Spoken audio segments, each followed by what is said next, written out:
La santé n'a pas de prix, la santé n'a pas de prix, c'est pour cela nous vous recommandons l'eau potable Achille Aqua.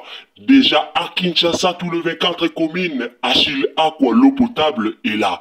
Les abonnés de la chaîne YouTube Xile Boteloa, nous vous recommandons l'eau potable Maya Peto, Maya Kimia, Maya Bangelou. Senga Achille Aqua, partout où vous êtes, le numéro est là. Écrivez-nous, appelez-nous, contactez-nous. Nous sommes là. Et la livraison à domicile, ça s'est fait avec beaucoup de sécurité. Achille Aqua, Maya Kimia, Yapeto.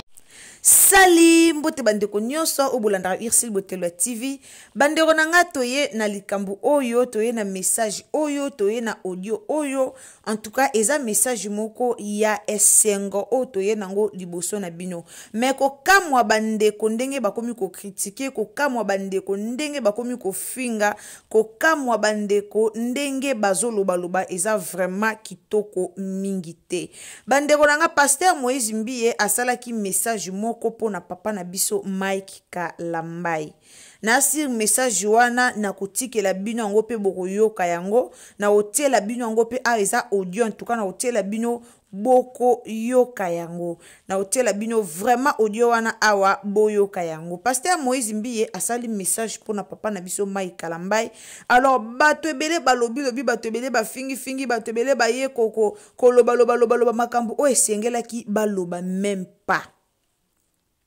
Comme Kongola lingaka koloba Kongola lingaka bamona ye mutaloba ka Kongola lingaka koloba batu baye balobi lobi likambu o penza bakokaki koloba te me balobi yango. Alors bandeko nanga avant to yoka ba audio avant to bande émission na biso na pesi bino mbote ka ngezala boyebi Irsil Boteloa TV alobara toujours bonjour bonsoir et dépendaka vraiment na air oyo okolanda analyse na biso. Alors air okolanda biso yondo koyeba okozwa bonjour tope okozwa bonsoir. Na pesi bino mbote na kombo na Yesu mbote partout au bozali na bandaku na bino na mabota na bino na mabala na bino en tout cas nzambalola a protéger a bomba bino. Ndewo nanga soke zambala liboso koti na Irsil Boteloa TV au s'abonner, au commenter, au liker, au partager. La chaîne Nabiso Tolobara toujours. Abonnez-vous, commentez, likez, partagez nos émissions. Donc, partagez sur Facebook, partagez na WhatsApp, partagez na Messenger, partagez partout. Et pas yoapi oyo komona kete lien oyo et koko mela batu pour que ba yeba Irsil Boteloa TV atie nini a poster nini na mokolo ya lelo.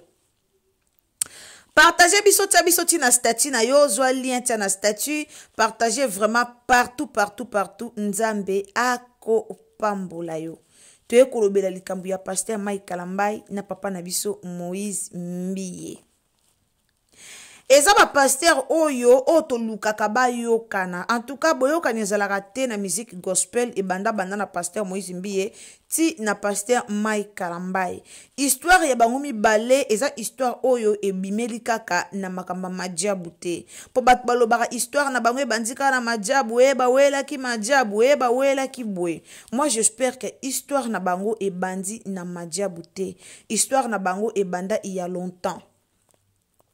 Histoire na bango banda kala binemi na bango eza na ba source ya makambu ebele mais eza na bato ebele balobara que non ba conflit na bango banda kaka na majabu ba conflit na bango banda boye na si ubino moko bomonaka ezaki penza benda bika eutaki ozala benda bika mikoleleki ezaki peno omona papa pasteur Mike Kalambai aleki alobi omona pe pasteur Moïse Mbiye aleki alobi alors ezalaki vraiment likambu moko ya makasi mingi ezaki likambu moko o penza epanzanaki internet mobimba bato ebele tolobelaka yango bato ebele bayeki kolobela yango bato nsu pe balukaka kimia meza na bato pe ebele balukaki pe kimia te bato ebele pe bande koluka kimia pona likambu yango meza pe na bato mususu bazaki vraiment koluka kimia te pona likambu yango alors bande ko lelo Irsil Boteloa TV aye kolobela likambu yango nazotiela bino audio boyo kananu audio oyo pasteur Moïse Mbiye alobaki pona papa na biso Mike Kalambai. Alors koyoka pasteur Moïse Mbie koloba pona Mike Kalambai et elakisake papa na biso Moïse Mbie aza vraiment na problème te. Alors maloba oya lobaki bato mususu alobi yango ka pona concert aye koloba yango ka pona concert aye ka koloba yango pona concert pona ka koluka kimia pona le 19 eleka mais ezape mabete soki mutu aye koloba pona koluka kimia eza mabete. Souvent biso ba congolais tozaka ka soki boloba na tena mutu soki mutu aye koluka réconciliation to yaka ka kofinga to yaka koseka ye to yaka koloba ka o esengela to loba. Mais vrai homme de Dieu to vrai chrétien aza mutu aluka ka réconciliation aza mutu aluka ka kimia. Chrétien ya solo aza mutu oyo alukaka kimia aza mutu ote alukaka ba problème aza mutu ote ayaka na ba polémique mais aza vraiment mutu oyo alukaka kimia. Alors kimia ya pasteur Moïse Mbie o alinga luka eboti mwa problème internet ba fingi internet ba lobby eza vraiment kitoko mingi te. Alors bandeko nanga na tele bino nanu to landa nanu message yango oyo e créer problème message yango oyo luki problème message yango oyo vraiment e créer problème mingi na réseaux sociaux na tele bino ngo siko to landango après ngana bino to rozonga sima to ya kosala analyse na biso concernant audio oyo bokoyoka. Concernant makambu o bokoyoka tokoya kosala analyse na biso concernant yango. Pasteur Moïse Mbie azalaki censé te roloba mabe pona muninga na pasteur surtout na émission. Azalaki obligé te azalaki vraiment obligé te ya koya ko répondre mabe tope ya koya ko finga tope ya koya ko loba mabe na internet mais réponse na ye et sepeli si batu ebele bana ya nzambe ebele ba sepeli na réponse na ye mais ba ope ba sela nzambe te to ba ope ba lingara rando ba oba mesana kana rando ba sepelaki nango te batu ebele ba mesana na rando de ba sepela nango te mais ba oba lukaka rando te ba sepelaki vraiment na affaire au pasteur Moïse Mbie na bolingo oyo pasteur Moïse Mbie alakisi bato belé ba sepela kinango. Alors bande konanga tolanda pasteur Moïse Mbie na zosela bino audio tolanda pasteur Moïse Mbie na kimia nyoso so ezambala no liboso koti na Irsil Botelo TV o s'abonner o commenter o liker o partager nzambe ako pambola yo kande na lobaka nanga na ndenge moko bien na système moko ya goût partager biso na Facebook na WhatsApp partager biso vraiment partout et ozala malamu mingi tolanda ceux qui peut s'abonner ko bossa na te cliquez cloche ya notification pour que prochainement tant que tu ba émission na biso et comme la yo partout oyo o kozala. Alors tolanda elle est inévitable. Oui. Donc community na place wana toko kiko ça la semblante. Est-ce qu'un jour on pourrait voir sur le même podium Oui. Moïse Mbie et Madjabou sur le même podium. Dans une même production. Dans une même production. Et puis il y a une émission et Mike Kalambai. Parce qu'il y a une production chrétien où on dit est-ce que dans Bolingo Yanzambe, est-ce que il pourrait y avoir cette unité? En tout cas, une production avec le pasteur Mike Kalambai, je pense que et Salemaka et Salema Peko Salema Lisusu. Ouais, moi c'est Osa favorable là. Mais très favorable parce que je sais pas si j'aurais un jour un musicien au Nakoimbane bien locolaï. Chaque fois que j'ai chanté avec lui, ça a été un succès. J'ai chanté avec beaucoup de personnes. Les gens aujourd'hui vous mettent en concurrence parce que peut-être Binomo prêter flanc. C'est-à-dire que Bozaba Sali Nzambe, mais peut-être Binomo Bopesi Biso mais c'est ce que mes réponses na uchi opesa yo. Ndeko na réponse na uchi opesa yango wana. Vous voyez, moi je frappe, lui aussi frappe. Munguna leki munene, Satana, wa telemi na mboka oyo. Vous voyez, moi je viens, je frappe, mais je me rends compte que je peux pas le faire seul. Et il faut frapper. Faut moutoumsou soya frapper. Maintenant, les gens qui regardent, vous savez, tant David Aoke Bundisa Goliath, Ndekonaye Moko à Télémichel Yo Zalolendo. Et ça, opinion, il y a Ndekone Eliab. Mais David Aebaki qui est dans une mission à Kekosal. Batubakolo Bakaka. Ceux qui ne peuvent pas comprendre, ceux qui sont habitués à la quinoiserie, mais moi je suis heureux, ton nazo frappé boy, nazo salatou, na frappé, na koi sa Goliath tango mobimba. Mais je me dis, ceux qui n'ont raté le colonel, Moussa Zoya na Simananga, a raté le colonel. L'union fait la force. Ben voilà, l'union fait la force. Conférence de presse, ceux qui invitation Rosala, on aurait bien aimé ça, hein, na ba concert, monsieur Peto Moïna Stade, Oya Bengi, Oyo et tout. Non, malheureusement, je pense qu'il a des choses plus importantes à faire. Il est en train de préparer aussi d'autres événements. Et d'ailleurs, en Europe, il doit se concentrer sur ça. Il sera bien ici au Rosala. Dans un concert, mais dans avions, on a bon, on a un ça, c'est une bonne chose. Amen. Bando nanga soki bolandi pasteur Moïse Mbiye bien, soki vraiment besoin temps ya kolanda pasteur Moïse Mbiye, bo comprendre que affaire ya pasteur Moïse Mbiye na pasteur Mike Kalambay. Lelo tokolo bakaka ezaka motema mabe ya batu, tope motema mabe ya bandimi, tope motema mabe ya entourage na bango moko ba serviteur de Dieu. Pour comment on a réponse oyo, comment on a réponse au papa na biso Moïse Mbiye à répondre si réellement penza ke bazaka na likambo moka mabe na motema alingaki aya ko répondre boete. Moi je pense que pasteur Moïse Mbiye azaka humble. Donc aza humble à répondre na sagesse nyonso, à répondre vraiment très bien. Mais peuple congolais comme tolingaka na biso kaka kimiate, tolingaka polémique, Congo lingi polémique.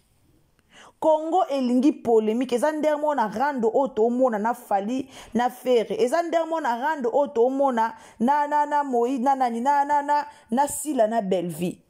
Baranda ngo yango eza ndeng moko. Bomoni na vie, yo soko beta ki osala ki muninga pa koya au sala oleka. Yo po stade wana eza ndeti pona mutu nyonso. Tande ti soto zina kaya fali na fere. Fali a beta ki na stade. Batu baloba kite. Mais fera beti na stade. Batu baye koloba. Fara beti nani. Fera beti na stade. Batu balobi te. Fali a yeko beta na stade. Batu baye koloba. Donc batu tozaka na molimo ke oyo aleka oyo. Tozaka na molimo ke oyo il faut ka onde aleka oyo. Onde aleka o molimo wana eza kitoko te. Molimo wana ya o fois leka eza kitoko te. Pasteur Moïse Mbiye yelo akokipe ko apparaître na concert ya Mike Kalambay. Tope Mike Kalambay akoki ko apparaître na concert à Pasteur Moïse Mbiye. Bongonde batombola ka musala. Bongonde musale sengela ke tombwama. Mais lelo tokomaka komona soki muto aleka ki na concert, soki muto lelo tokomaka komona soki o aleka ki na concert comme ona o bayoka na rate tokomi na ba polémique aleki e abeta ki kitoko koleka e asalimie koleka eza kitoko te. Ba conflit euta mingi na ba fan. Ba conflit euta mingi na bato balandaka bango. Na bato ba postaka, na bato to landaka, na bato to postaka to memela basala nzambe ba confusion. Na bango moko pe ba mitia ba confusion et place ba confusion ezate. Pasteur Mike Kalambay lelo ko beta pe concert boy Pasteur Moïse Mbiye apparaître na kat. Pasteur Moïse Mbiye lelo ko beta pe concert boy Pasteur Mike Kalambay ya koti. Eza pona lokumu ya mboka. Eza pona lokumu ko tombola misana bango ko tombola mboka. Eza lokumu to tombola mboka. Eza lokumu to tombola ba misana bango to tombola penza kinini Congo na biso. Mais Congolais motema mabe, Congolais jalousie. Congolais jalousie leki motema mabe ya makasi. Lelo to mona jemima kokonjoni wana aye ko sala challenge o batu tuba o sala ngo monde mobimezo sala ngo aye ko défendre bana Congo. Asala ngo po défendre pays na ye. Mais kaka biso moko ba Congolais to ye ko finga ndeko na biso Congolais. Kaka biso moko ba Congolais to eko critiquer ndeko na biso ba Congolais. Ndeko na biso Congolais to eko critiquer biso misu okuto koki atako sala ngote. mais oye ko critiquer ndeko na yo ya mboka na yo ndeko no ya Congo. Pourquoi? Parce que Congolais motema eza mabe. Yango lelo bomona ba sœur na biso sila na Bellevue bazo yo kanate. Yango lelo bomona ba papa na biso faire rigola ba mission biso faire rigola na Fali bazo yo kanate. Yango lelo bomona ya Gabi a komi contre batu nyonso. Likola motema mabe ya Congolais. Pasteur Moïse Mbio lelo so bayokani na papa na biso Mai Kalambai eza bien na bisi bino ba osala eloko moko ya kitoko makasi na majabu wana soki lelo Pasteur Moïse Mbio akomi juge eko babenga baba nani akomi banani po am comme ça loba juge batu ba ko lobelanga makasi koma ezaki likambo. Ce qui est là comme membre à jury, voilà. Ce qui est là comme membre à jury. Et aux akitoko makasi. Et aux akitoko pour l'avancement ya musala mboka na biso. Pour l'avancement ya musique ya mboka na biso ezala kitoko. Mais le peuple congolais musala zo simbate. Congo ezo kende liboso te pourquoi motema mabe ya bato ebele. Motema mabe ya biso ba congolais. Pasteur Moïse Mbia leki alobi likambo eza très capital. Alobi likambo ya kitoko. Alobi likambo ya bien. Aboyi na eko finga, aboyi na eko ya koloba mabe pona ndeko na ye. Alobi likambo moko ya kitoko makasi likambo mo eza vraiment kitoko. Mais peuple congolais ba congolais motema mabe toye koloba. Ba congolais motema mabe toye ko finga. Ba congolais motema tozalaka motema malamu s'il vous plaît. Tozalaka motema malamu. Totika motema mabe futa kate bandeko nanga motema mabe futa kate. Pourquoi Congolais motema eza mabe? Motema mabe zo futa te. Deborah Lukalo abeti Zenith awa lobi na Paris Zenith kitoko na bisibino bozata na likambo ya ko chola bango te. Mais peuple congolais aye ko commenter ko fingela mbasi Rosini Kayibalata ki ya rouge. Donc au moins que Congola luka kaka likambu ya ko critiquer. Donc à ta partout eza ya ko critiquer te Congolais il faut à critiquer kaka.